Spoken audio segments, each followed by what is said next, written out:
Welcome to you my YouTube channel SK Study Circle में आपका स्वागत है। मैं लेकर आया हूँ आपके लिए class 9 math chapter first number system exercise 1.2 question number first. अब देखिए, मैं यहाँ आपको English medium and Hindi medium दोनों तरीके से बताऊंगा किस तरीके से क्वेश्चन को सोल्व करना। ज्यादा अंतर नहीं होता, बस पूरी स्टेटमेंट लिखने की होती है। अब देखिए ध्यान से, सबसे पहले इंग्लिश मीडियम में हिंदी मीडियम में क्वेश्चन दे रखा है हमारे पास। क्या है?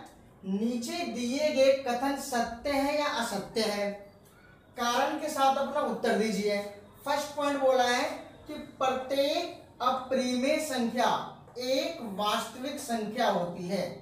क्या बोला है? कि प्रत्येक अपरिमेय संख्या एक वास्तविक संख्या होती है। अपरिमेय संख्या होता है इरेशनल नंबर और वास्तविक संख्या होता है रियल नंबर। यहां लिखा है कि every irrational number is a real number. तो सबसे पहले आपको पता होना चाहिए कि अपरिमेय संख्या यानी कि इरेशनल नंबर क्या होता है और रियल नंबर्स क्या होता है, वास्तविक संख्या क्या होता है।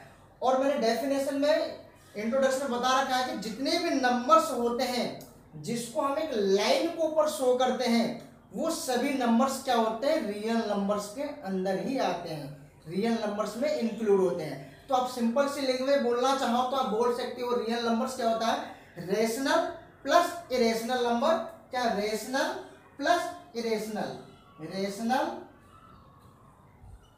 Plus irrational number is called real numbers. यानी कि परिमेय संख्या, परिमेय प्लस अपरिमेय संख्या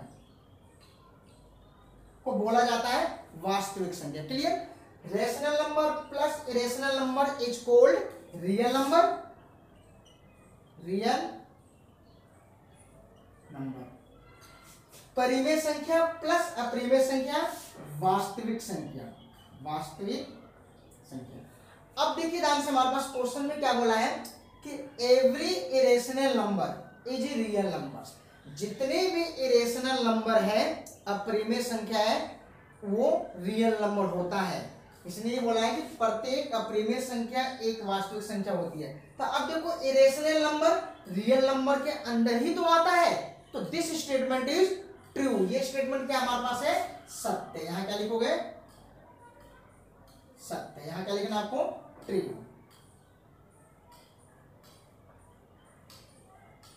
क्लियर? तो पहला स्टेटमेंट समझ में आया कि जितने भी इरेशनल नंबर होते हैं वो सभी के सभी क्या होते हैं, रियल नंबर के अंदर ही आते हैं। तो फर्स्ट स्टेटमेंट इज ट्रू यानी कि सत्य है। अब सेकंड स्टेटमेंट देखिए क्या बोला है कि संख्या रेखा, जैसे ये हमारे पास कोई संख्या रेखा है, ठीक है, इसके ऊपर जितने भी नंबर होते हैं 1 2 3 4 5 -1 -2 -3 -4, ये संख्या रेखा है।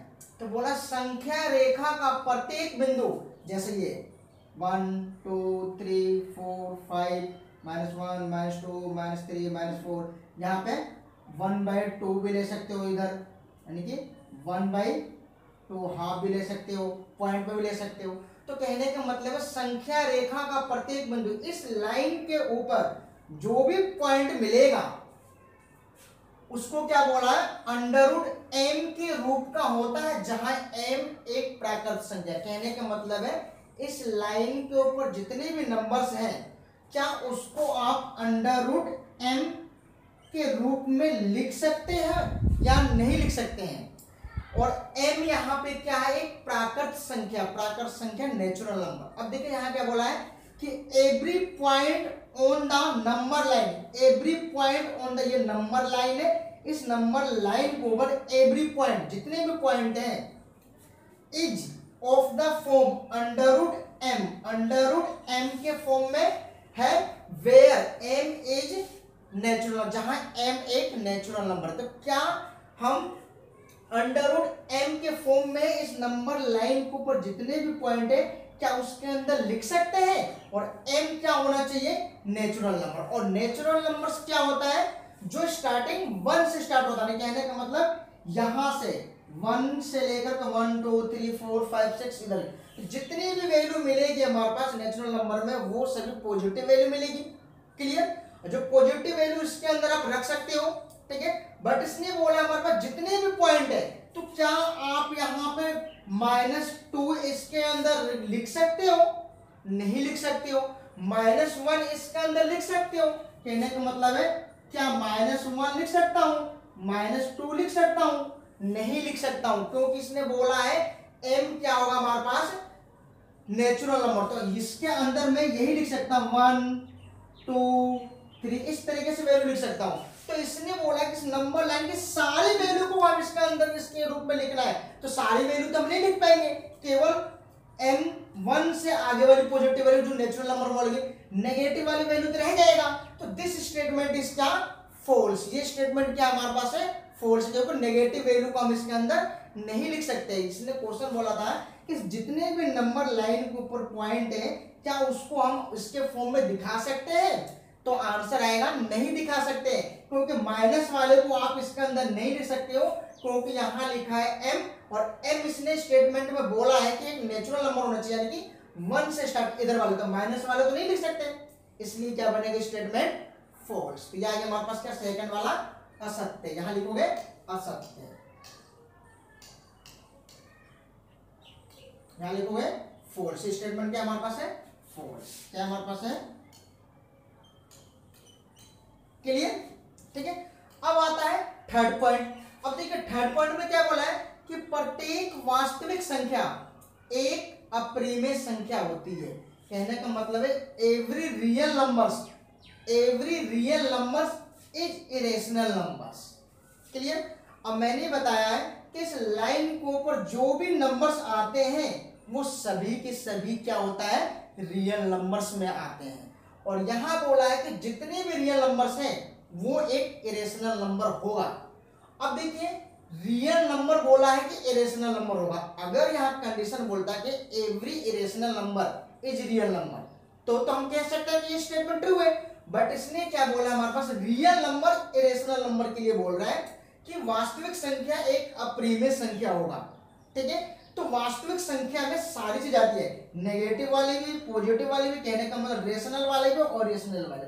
और इरेशनल नंबर होता क्या है जो √2 √3 √5 √7 इसके फॉर्म में होता है, ठीक है। तो ये तो हमारे पास रियल नंबर होता ही होता है, बट इसके अलावा हमारे पास क्या है 2 भी है रियल नंबर में, 3 भी रियल नंबर में, 4 भी रियल नंबर में, 5 भी रियल नंबर में। तो ये सभी के सभी क्या रूट के अंदर है हमारे पास, ठीक है। अगर मैं यहां लिख लूं 9 लिख लूं 4 लिख लूं, ठीक है, अगर मैं इसको इस तरह से लिख लूं ऐसे लिख लूं, ठीक है, या फिर मैं कोई नेगेटिव वैल्यू ले लेता हूं, ठीक है, तो सारे रियल नंबर्स की वैल्यू को तो हम कह नहीं सकते कि ये रेशनल नंबर है, ठीक है। रेशनल नंबर में केवल √2 3 4 5, अगर मैं इसको सिंपल लिख लूं 2 3 4 5 7 या फिर √9, जब इसको सोल्व करो तो ये भी 3 आ जाएगा, ये 2 आ जाएगा, या फिर आप इसको नेगेटिव में नहीं लिख सकते हो, ठीक है। इसलिए यहां पे क्या बोल सकते हो दिस स्टेटमेंट इज फॉल्स। ये स्टेटमेंट भी क्या कह रहा है फॉल्स है। क्लियर। ये स्टेटमेंट में क्या हमारे पास है असत्य है, यानी कि false. Clear.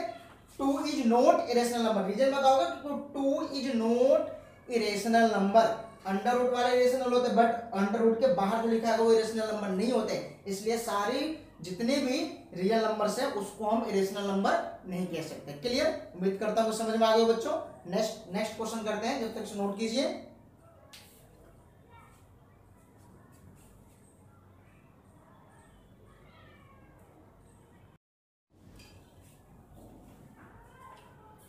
Question number second दे रहे बच्चों कि क्या सभी धनात्मक पूर्णांकों का वर्गमूल अप्रिमेय संख्या होते हैं, यदि नहीं तो एक ऐसी संख्या के वर्गमूल का उदाहरण दीजिए जो एक परिमेय संख्या है।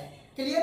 अब देखिए ध्यान से यहां क्या लिखा है कि are the square root of all positive integers, are the square root of all positive integers irrational. इसने क्या बोला है क्या square root all positive integers irrational होता है? इफ नोट, यदि नहीं, गिव एन एग्जांपल, तो एक एग्जांपल भी है of the square root of a number, एक नंबर है जो स्क्वायर रूट का, डेट जो इज ए रेशनल नंबर, क्या होना चाहिए, वो एक रेशनल नंबर होना चाहिए, ऐसे एग्जांपल देना। अब सबसे पहले क्वेश्चन देखिए, हमारे पास बोला है कि जितने भी हमारे पास पॉजिटिव इंटीजर्स है, पॉजिटिव इंटीजर्स, अगर नंबर लाइन की मैं बात करूं, इस तरीके से आपको शो करके दिखाऊं, तो 0 -1 1 2 3 4, तो ओनली इधर की वैल्यू पॉजिटिव 1 2 3, यानी कि नेगेटिव में कोई वैल्यू नहीं होनी चाहिए। तो जितने भी पॉजिटिव इंटीजर्स है, क्या वो एक इरेशनल नंबर है? क्या ये लिखा ना, सभी धनात्मक पूर्णांकों का वर्गमूल, इन सभी पॉजिटिव इंटीजर का वर्गमूल यानी स्क्वायर रूट, जैसे 1 का, 2 का, 3 का, 4 का, 5 6 7 8 9 10 डेट, इस तरीके से। तो जितने भी पॉजिटिव नंबर है, क्या इसका अंडर रूट रखें तो सभी को रखने पे क्या वो एक रेशनल नंबर ही आता है। देखिए 1 का रूट सोल्व करोगे तो 1 आ जाएगा, 2 को छोड़ दो, 3 को 4 का करोगे तो 4 का क्या हो जाएगा हमारे पास है 2 हो जाएगा। इसी प्रकार से 9 रूट का क्या बन जाएगा 3 बन जाएगा। इसी प्रकार से 16 का लोगे तो 4 बन जाएगा। इसी प्रकार से 25 का लोगे तो 5 बन जाएगा। इस तरीके से तो जितने भी पॉजिटिव नंबर से है तो वर्गमूल के अंदर, क्या ये वर्गमूल के अंदर है तो क्या इसको आप इरेशनल नंबर कह सकते हो? नहीं कह सकते। तो क्वेश्चन में यही बोला है, क्या सभी धनात्मक पूर्णांकों का वर्गमूल एक अपरिमेय संख्या होता है? क्या लिखा है, all the square root of positive integers is irrational.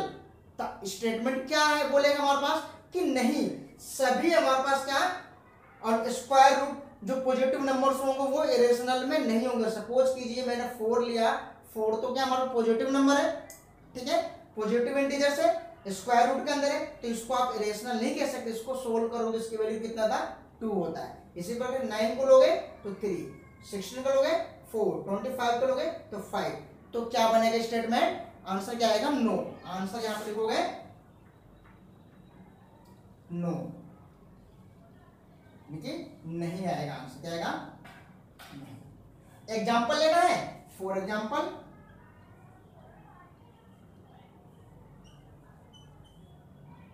√4, √9, √25 इस तरीके से दिखाओ डाइजेस्ट करके। क्लियर, उम्मीद करता हूं समझ में आ गया बच्चों, ठीक है।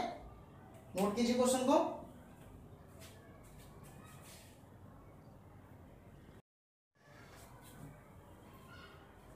Question number 3, most important question बच्चों।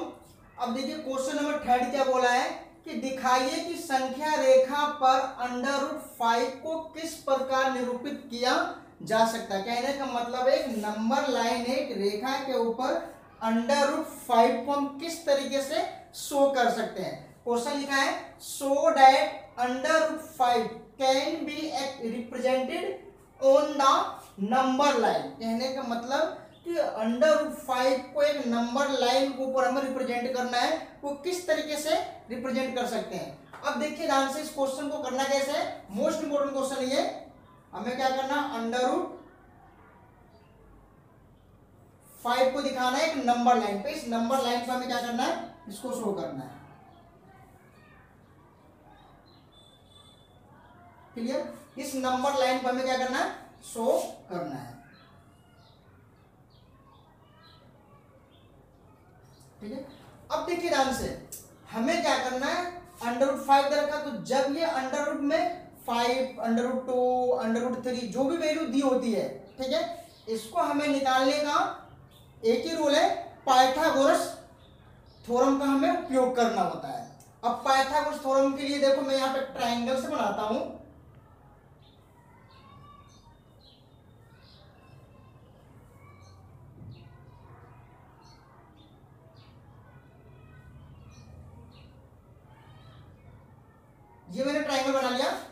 ट्रायंगल पाइथागोरस के लिए ABC। क्लियर। अब ध्यान रखना, जब कभी भी हमारे पास अंडर रूट के अंदर जो वैल्यू दी होती है और उसको बोला जाता है कि नंबर लाइन के ऊपर हमें शो करना है, तब वहां से जो ये वैल्यू दी होती है हमेशा क्या होती है, हाइपोटेनियस होती है, यानी कि ये कर्ण होता है। ये जो वैल्यू दी होती है किसकी वैल्यू होती है, कर्ण की वैल्यू होती है, यानी कि हाइपोटेनियस की वैल्यू होती है। क्लियर। अब ये इसमें हमारे पास का ये हाइपोटेनियस है हमारे पास है, ठीक है, ये बेस हो गया और ये पी हो गया परपेंडिकुलर। क्लियर। अब ये तो वैल्यू हमारे पास अंडर रूट 5 तो हमारे पास गिवन है, कहने का मतलब ये वैल्यू हमारे पास गिवन होता है इस तरीके के सवाल में कोई भी, ये अंडर रूट 5। अब ये अंडर रूट 5 क्या आएगा हमारे पास है, अंडर रूट 5। क्लियर। ये अंडर रूट 5 की वैल्यू होता है हमारे पास है, तो अंडर रूट 5 हमें लाना है तो हमें क्या करना है, ये बेस और परपेंडिकुलर की वैल्यू को हमें अपने तरफ से लेट करना है, ताकि उसमें पाइथागोरस जब अप्लाई करें तो अंडर रूट 5 आना चाहिए। क्लियर। अब देखिए ध्यान से, हमारे पास ये जो ये परपेंडिकुलर दे रखा P, हमेशा इसको क्या करना, 1 यूनिट ही लेना। उसके बाद जो 1 यूनिट लेने के बाद यहाँ जो भी बचेगा, ताकि उसको स्क्वायरिंग करके ऐड करने पे आएगा, वो वैल्यू हमें यहाँ पे लेना है। तो देखिए ध्यान से, मैं क्या करता हूं, यहाँ से पाइथागोरस थ्योरम, पाइथागोरस थ्योरम की बॉडी, ठीक है। मैंने यहां से क्या किया, let A B 1 unit, A B को मैंने ले लिया 1 यूनिट और बी सी को ले लिया हमने क्या 2 यूनिट। हेलो, अब देखिए ध्यान से बच्चों, ए बी को मैंने क्या ले लिया 1 यूनिट और बी सी को क्या लेना हमारे पास है, लेट बी सी 2 यूनिट। मैंने यहां से उसको लेट कर दिया। क्लियर। अब हमें क्या करना है, पाइथागोरस अप्लाई कीजिए in triangle A B C में, ए सी के स्क्वायर ए बी के स्क्वायर प्लस बी सी का स्क्वायर। ए बी कितना है 1 का स्क्वायर, बी सी क्या लिया हमने 2 का स्क्वायर, 1 4 कितना गया 5, ये आ गया ए सी का स्क्वायर, और ए सी इजिकल टू क्या है √5।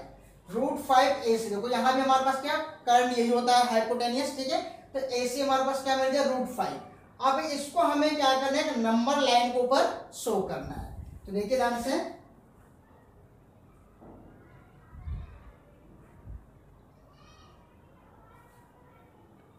जीरो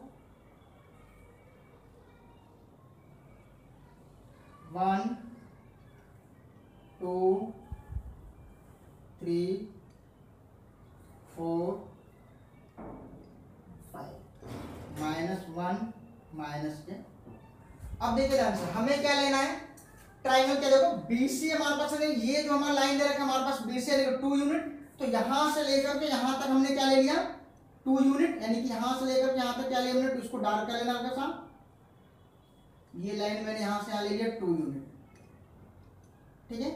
अब हमें क्या करना है, ए बी क्या परपेंडिकुलर के लिए 1, अब हमें क्या करना है, यहां से परपेंडिकुलर यहीं से 2 है, यहां से हमने के लिए 1 यूनिट ले लिया, यहां से परपेंडिकुलर 1, ये आ गया 1, और ये हमारे पास यहां से लेकर के यहां तक कितना है 2 यूनिट। क्लियर। और ये हमारे पास क्या है 1 यूनिट, ये क्लियर।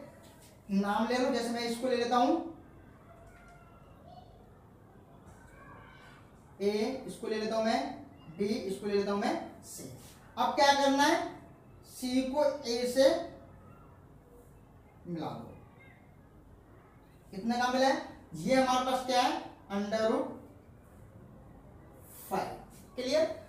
अब हमें क्या करना है, कंपास का यूज करना है, और कंपास को लेकर के ए बिंदु पे रख करके यहां से इतना खोलना है। इतना खोलने के बाद यहां से इस बिंदु से लेकर के इस बिंदु तक, इतना खोलने के बाद फिर एक आर्क लगाना, एक चाप लगाना, ऐसे प्रकार करके ऐसे एक चाप लगाना इस तरीके से। तो ये चाप इस तरीके से आएगा, ऐसे ऐसा आ जाएगा। क्लियर? अब ये जो चाप हम लगा, जो यहाँ पे जो ये बिंदु इंटरसेक्ट करे, यहाँ पे जो पॉइंट बने, इसको ले लेंगे हम क्या, पॉइंट डी। ये पॉइंट क्या बनेगा हमारे पास, डी। इसको हल्का सा इस तरीके से दिखा देना शॉर्ट में। ये जो पॉइंट हमारे पास क्या है, डी है। क्लियर? और यही पॉइंट हमारे पास देखो, अब यहां से लेकर के एडी, यानी कि यहाँ पे क्या हमारे पास एडी, यहां से एडी की लंबाई और एसी की लंबाई, दोनों को दोनों क्या होगा हमारे पास, इक्वल होंगे यहाँ पे। तभी हमारे पास AC √5 है, तो AD भी क्या होना चाहिए हमारे पास है, √5। तो ये जो पॉइंट है हमारे पास, यहां से यहां तक का डिस्टेंस क्या शो करता है, ये पॉइंट √5 को शो करता है। क्लियर? उम्मीद करता हूं समझ में आ गया होगा। नोट कीजिए इस क्वेश्चन को। वीडियो को लाइक और सब्सक्राइब करना ना भूलिएगा। थैंक्स।